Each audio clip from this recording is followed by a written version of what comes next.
ప్రభు అయిన యేసుక్రీస్తు నామమునకు మహిమ కలుగును గాక. పాస్టర్ గారికి పాస్టమ్ గారికి వందనాలండి. ఇక్కడ కూడిన మీ అందరికీ కూడా వందనాలు. ప్రభు అయిన యేసుక్రీస్తు వారు శిలువలో పలికిన 4వ మాట. మత్తయి సువార్త 27వ అధ్యాయము 46వ వచనం. ఇంచుమించు 3 గంటలప్పుడు యేసు ఏలీ ఏలీ లామా సబక్తాని అని బిగ్గరగా కేకవేశాను. ఆ మాటకు నా దేవా నన్నెందుకు చేయి విడిచిదని అర్థము. ప్రవచనము చూస్తే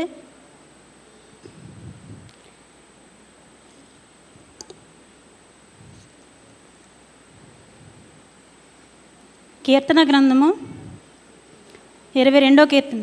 నా దేవా నీవు నన్నేలా విడనాడితివి. దేవుడు ఎవరి చేయి విడిచిపెడతాడండి? పరమునందున్న దేవుడు ఎవరి చేయి విడిచిపెడతాడు? భక్తిహీనులు చేయి విడిచిపెడతాడు, దోషం చేసిన వారిని చేయి విడిచిపెడతాడు, అనీతిమంతులు చేయి విడిచిపెడతాడు. ఇక్కడ ప్రభు అయిన యేసుక్రీస్తు వారు చేయి ఎందుకు విడిచిపెట్టాడండి? లేఖనములు చూస్తే ఆయన ఏమన్నా భక్తిపరుడండి, దోషం చేసిన వాడండి, అనీతిమంతులండి? లేఖనములు బట్టి మనం చూస్తే మత్తయి సువార్త 4వ అధ్యాయము 1 నుంచి 10 వచనాలు మనకు తెలుసు కదండి. సాతానుకిని ప్రభు అయిన యేసుక్రీస్తు వారికి వారు జరుగుతుందండి. ఇక్కడ ఆయన్ని శోధనలో పడేయాలని లోక ఆశలన్నిటినీ చూపిస్తూ ఉంటుందండి సాతాను. ఆయన శోధనలో పడకుండా 10వ వచనం చూడండి. ప్రభు అయిన నీ దేవునికి మ్రొక్కి ఆయనను మాత్రమే సేవింపవలెను. ఇక్కడ ఆయన భక్తి మనం చూస్తున్నామండి. అయితే ఆయన భక్తిహీనుడు కాదు. మరి ఎందుకని తండ్రి ఆయన వదిలిపెట్టాడండి? ఆయన దోషాన్ని చూస్తే ఇందాక మనం విన్నాం కదండి, పిలాతు గారు ఆయన గురించి సాక్ష్యం ఇచ్చడం మనం విన్నాం కదండి. యోహాను సువార్త 19వ అధ్యాయం 6వ వచనం. ఆయన యందు ఏ దోషమును నాకు కనబడుట లేదు. పిలాతు గారు ఇక్కడ సాక్ష్యం ఇస్తున్నారండి. అలానే దొంగ కూడా ఆయన గురించి సాక్ష్యం ఇస్తున్నాడండి. లూకా సువార్త 23వ అధ్యాయము 41వ వచనము. ఈయన ఏ తప్పిదమును చేయలేదు. అలానే వాళ్ళందరూ కూడా సాక్ష్యం ఇస్తున్నారండి. కానీ పరిశుద్ధాత్ముడు కూడా ఆయన గురించి సాక్ష్యం ఇస్తున్నారండి. పరిశుద్ధాత్మ దేవుడు కూడా ఆయన గురించి సాక్ష్యం ఇస్తున్నాడండి. పరిశుద్ధాత్మ ప్రేరేపణ కలిగి పౌరుగలు రాసిన హెబ్రీలకు రాసిన పత్రిక 4వ అధ్యాయము 15వ వచనం చూస్తే, మన ప్రధాన యాజకుడు మన బలహీనతల యందు మనతో సహానుభావం లేనివాడు కాడు, కానీ సమస్త విషయముల్లోనూ మన వలనే శోధింపబడినను ఆయన పాపము లేనివాడు. ఇక్కడ ఎవరండి ఆయన గురించి సాక్ష్యం ఇస్తున్నారు? పరిశుద్ధాత్మ దేవుడు ఆయన గురించి సాక్ష్యం ఇస్తున్నాడండి. పరిశుద్ధాత్మ దేవుడే కాదండి, ఆయన గురించి ఆయనే సాక్ష్యం ఇస్తున్నాడండి. ప్రభు అయిన యేసుక్రీస్తు వారే ఆయన గురించి సాక్ష్యం ఇస్తున్నారండి. యోహాను సువార్త 8వ అధ్యాయము 46వ వచనము. ఇక్కడ ఈ సందర్భం అంతా, ఈ సారాంశం అంతా మనకు తెలిసిందే కదండి. వ్యభిచారం చేత పట్టబడిన స్త్రీని ఆయన దగ్గరికి తీసుకొచ్చినప్పుడు ఈ సారాంశం అంతా మనకు తెలిసిందే కదండి. 46వ వచనం చూడండి. నా యందు పాపమున్నదని మీలో ఎవడు స్థాపించును? ఆయన గురించి ఆయనే నలుగురిలో నిలబడి అందరూ చూస్తుండగానే ఆయన గురించి ఆయనే సాక్ష్యం ఇస్తున్నాడండి. నాలో పాపమున్నదని మీలో ఎవడు నిరూపించగలడు అనేసి ఆయన గురించి ఆయనే సాక్ష్యం ఇచ్చుకుంటున్నాడండి. అలానే పరమనందున్న తండ్రి కూడా ప్రభు అయిన యేసు వారి గురించి సాక్ష్యం ఇస్తున్నాడండి. హెబ్రీలకు రాసిన పత్రిక 7వ అధ్యాయము 26వ వచనం చూస్తే, పవిత్రుడును నిర్దోషియు నిష్కల్మషుడును పాపులు చేరక ప్రత్యేకముగా ఉండవాడును ఆకాశము కంటే మిక్కిలి హెచ్చైన వాడివై. ఇక్కడ మనం చూస్తే పవిత్రుడును నిర్దోషి ఆయన గురించి పరమనందున్న తండ్రి కూడా సాక్ష్యం ఇస్తున్నాడండి. మరి ఇంత గొప్ప సాక్షిని కలిగిన ఈయనను ప్రభు అయిన యేసుక్రీస్తు వారిని అసలు తండ్రి ఎందుకండి చేయి విడిచిపెట్టాడండి? తండ్రి ప్రభువుని ఎందుకండి చేయి విడిచిపెట్టాడండి?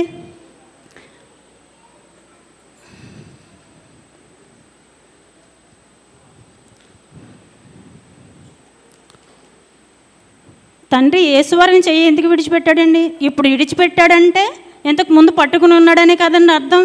మరి ఎప్పటి నుంచి పట్టుకుని ఉన్నాడండి ఆయన? ప్రభు అయిన యేసుక్రీస్తు వారిని ఆయన తండ్రి ఇప్పుడు విడిచిపెట్టాడంటే ఎప్పటి నుంచి పట్టుకుని ఉన్నాడండి? అసలు యేసు ఎవరండి? యేసు ఎవరు అంటే మనం వెంటనే దేవుని కుమారుడు అంటామండి. ఆయన దేవుని కుమారుడు మాత్రమే కాదండి, దేవుడు. మరి దేవునికి కుమారునికి బంధం ఎప్పటి నుంచి ఉందండి? ప్రభు అయిన దేవునికిని కుమారునికిని బంధం ఎప్పటి నుంచి ఉందని మనం చూస్తే 1 పేతురు 1:20 ఆయన జగత్పునాది వేయబడక మునుపే నియమింపబడేను. అదేవిధంగా ఫిలిప్పీయులకు రాసిన పత్రిక 2:6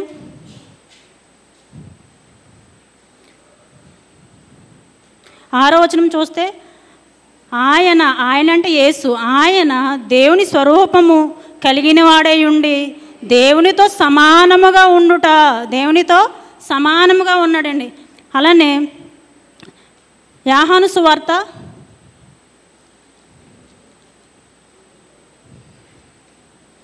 17:5 తండ్రి లోకము పుట్టక మునుపు, ఎక్కడండి, లోకము పుట్టక మునుపు నీ యొద్ద నాకు ఏ మహిమ ఉండినో. లోకము పుట్టక మునుపు కూడా ప్రభువైన యేసుక్రీస్తు వారు ఉన్నారండి. లోకము పుట్టక మునిపే కదండి. ఇదే యోహాను సువార్త 1 ఆదియందు వాక్యము ఉండెను, వాక్యము దేవుని యొద్ద ఉండెను, వాక్యము దేవుడై ఉండెను.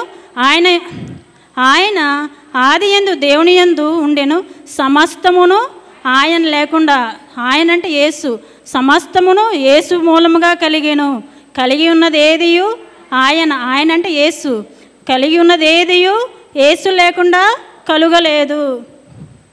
ఎప్పటి నుంచి బంధమండి? ఆయన జగత్పునాది వేయబడక మునుపు ఉన్నాడు, దేవునితో సమానముగాను ఉన్నాడు, లోకము పుట్టక మునుపు ఉన్నాడు, సృష్టి నిర్మాణంలోనూ ఉన్నాడు. అంతే కదండి, సృష్టి నిర్మాణంలోనే కాదండి, మనుషుని నిర్మాణంలో కూడా ఉన్నాడండి ఆయన. ఆదికాండము 1:26 చూస్తే దేవుడు మన స్వరూపమందు మన పోలిక చెప్పున నరులను చేయుదుము. ఇక్కడ ఎంతమంది కనిపిస్తున్నారండి? 2. మన స్వరూపమందు మన పోలిక చెప్పున 2 కనిపిస్తున్నారండి. ప్రభు అయిన యేసుక్రీస్తు ఎవరండి? దేవుని కుమారుడు అంటాం కదండి. ఆయన దేవుని కుమారుడు మాత్రమే కాదండి, ఆయన దేవుడు అని పరలోకముందున్న తండ్రే కుమారుని గురించి చెప్తున్నాడు. చూడండి, హెబ్రీయులకు రాసిన పత్రిక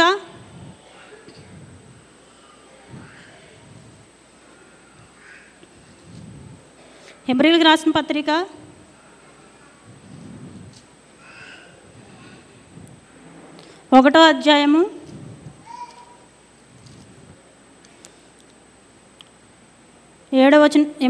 చూస్తే తన దూతలను వాయువుగాను తన సేవకులను అగ్నిజ్వాలలుగాను చేసుకునేవాడు అని తన దూతలను గూర్చి చెప్పుచున్నాడు. కానీ తన కుమారుని గూర్చి అయితే ఇక్కడ తన ప్రభువైన యేసుక్రీస్తు వారి గురించి ఏమని చెప్తున్నాడు చూడండి. దేవా ఏమని సంబోధిస్తున్నాడండి ఇక్కడ?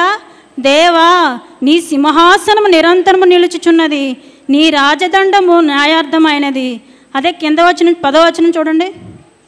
ప్రభువా నీవు ఆదియందు భూమికి పునాది వేసితివి, ఆకాశములు కూడా నీ చేతి పనులే. ఎప్పటి నుంచి ఉందండి? ప్రభువారికిని పరమనందన్న ప్రభువారికిని క్రీస్తు యేసుకుని ఎప్పటి నుంచి సంబంధం ఉందండి? ఆయన జగత్పునాది వేయబడక మునుపు ఉన్నాడండి, దేవునితో సమానముగాను ఉన్నాడు, లోకం పుట్టక మునుపు ఉన్నాడు, సృష్టి నిర్మాణంలోనూ ఉన్నాడు, మనుషు నిర్మాణంలో కూడా ఉన్నాడు, అలానే దేవునితో సమానముగాను కూడా ఉన్నాడు. మరి పరలోకముందున్న తండ్రి ఆయన చెయ్యి ఎందుకు విడిచిపెట్టవలసి వచ్చిందండి? అసలు ఎందుకు విడిచిపెట్టవలసి వచ్చిందండి? అది చూస్తే ఆదికాండం నుంచి ప్రారంభమైందండి. ఆదికాండంలో అవ్వ దేవుడిచ్చిన ఆజ్ఞను, ఆదాము గారు అవ్వగారు దేవుడిచ్చిన ఆజ్ఞను అతిక్రమించారు. అది లోకంలోనికి పాపము ప్రవేశించింది. అది రాను రాను ఎలా అయిందండి? అది పాపం విస్తరించి రాను రాను మరణానికి దారితీసిందండి. రోమీయులకు రాసిన పత్రిక 5:12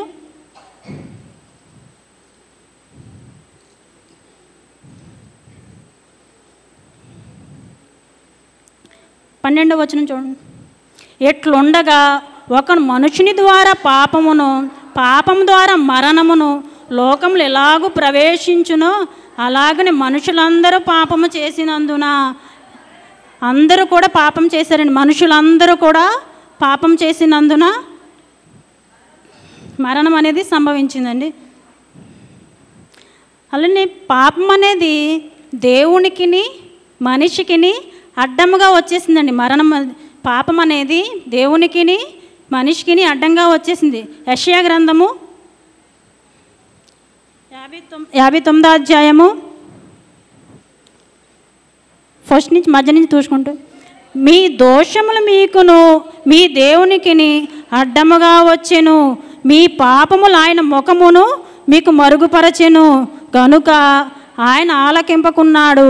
మీ చేతులు రక్తము చేతను మీ వ్రేలు దోషము చేతను అపవిత్రపరచబడి ఉన్నవి, మీ పెదవులు అబద్ధములాడుచున్నవి, మీ నాలుక కీడును బట్టి మాట్లాడుచున్నది. ఎలా ఉందో చూసారా మన పరిస్థితి ఇక్కడ. అందుకేనండి తండ్రి అయిన దేవుడు కుమారుని విడిచిపెట్టడం జరుగుతుందండి. ఇక్కడ పాపంలో ఉండి చనిపోయామనుకోండి, మనం దేవుడు వదిలేస్తాడండి. పాపంలో ఉండి చనిపోయామా దేవుడు వదిలేస్తాడు. ఇక్కడ ఏమన్నా ప్రభువైన యేసుక్రీస్తు వారు పాపం చేశాడా? మనందరి పాపములు ఆయన మీద మోపబడి ఉన్నాయి. అందుకనే ఆయన ఒక నేరస్తుల్లా కనిపిస్తున్నాడు అండి, ఆయనకి ఒక దోషిలా కనిపిస్తున్నాడు. ఎందుకనండి మనందరి పాపములు ఎప్పటి నుంచి ఆదాము మొదలుకొని ఇప్పటి వరకు మనందరి పాపములు ఆయన భుజముల మీద ఉన్నాయి కాబట్టి ఆయన ఒక దోషిలా కనిపిస్తున్నాడు. అందుకనే తండ్రి ఆయన చేయి విడిచిపెట్టడం చూస్తున్నాడు. ఇది యెషయా గ్రంథము 53వ అధ్యాయము 5వ వచనం చూస్తే, మన అతిక్రమ క్రియలను బట్టి అతడు గాయపరచబడెను, మన దోషం బట్టి నలగొట్టబడెను, మన సమాధానార్థమైన శిక్ష అతని మీద పడెను, అతడు పొందిన దెబ్బల చేత మనకు స్వస్థత కలుగుచున్నది. మనమందరము గొర్రెల వలె త్రోవ తప్పితిమి, మనలో ప్రతివాడును తనకిష్టమైన త్రోవకు తొలగిను. యెహోవా మన అందరి దోషములను అతని మీద మోపెను. మన అందరి దోషములను ఆయన మీద మోపడండి. తండ్రి ఆయన చెయ్యి విడిచిపెట్టకపోతే మనకు రక్షణ ఎక్కడి నుంచి వస్తుందండి? మనకు రక్షణ భాగ్యం అనేది లేదండి, పాపక్షమాపణ లేదు. మనం అందరూ కూడా పరిశుద్ధులుగా ఎలా మారుతామండి? అందుకే రోమీయులకు రాసిన పత్రిక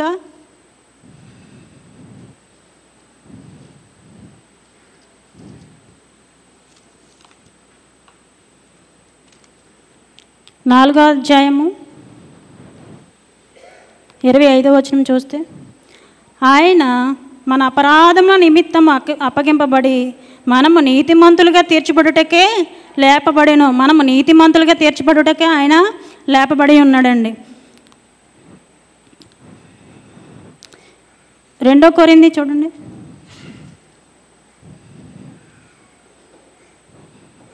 5వ అధ్యాయము 18 నుంచి చూడండి.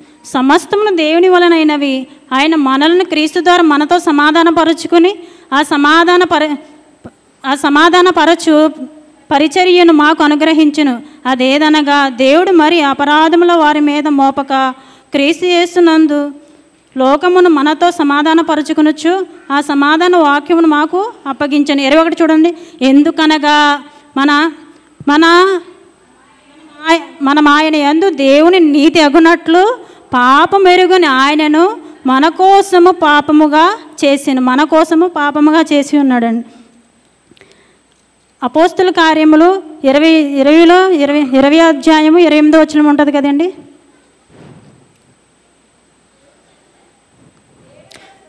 దేవుడు తన స్వరక్తం ఇచ్చి దేవుడు తన స్వరక్తం ఇచ్చి మనల్ని సంపాదించుకున్నాడండి. ఆయన పౌలు గారు చెప్తాడు కదండి, మీరు విలువ పెట్టి కొనబడిన వారు. రెండో మరణం అనేది మన మీద ఏలుబడి చేయదండి. ఇంకా ఎప్పుడండి? ప్రభువును మనం నమ్మినప్పుడు రెండో మరణం అనేది మన మీద ఏలుబడి చేయదు.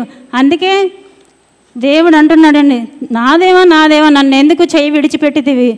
అప్పుడు క్రీస్తు వారు అడిగిన మాటకు తండ్రి అంటున్నాడండి, అందరి పాపలు నీ మీద మోయబడి ఉన్నందున నీ చేయి విడిచిపెట్టి అందరిని నీ ద్వారా నాతో సమాధానపరుచుకున్నాను. క్రీస్తు ద్వారా మనము తండ్రితో సమాధానపరచబడ్డామండి. ఇదండి ఈ మాటకి అర్థము. ఈ కొద్ది మాటలు దేవుడు దీవించి ఆశీర్వదించిన గాక. ఆమె. ఈ సమయం ఇచ్చిన పాస్టర్ గారికి వందనాలు.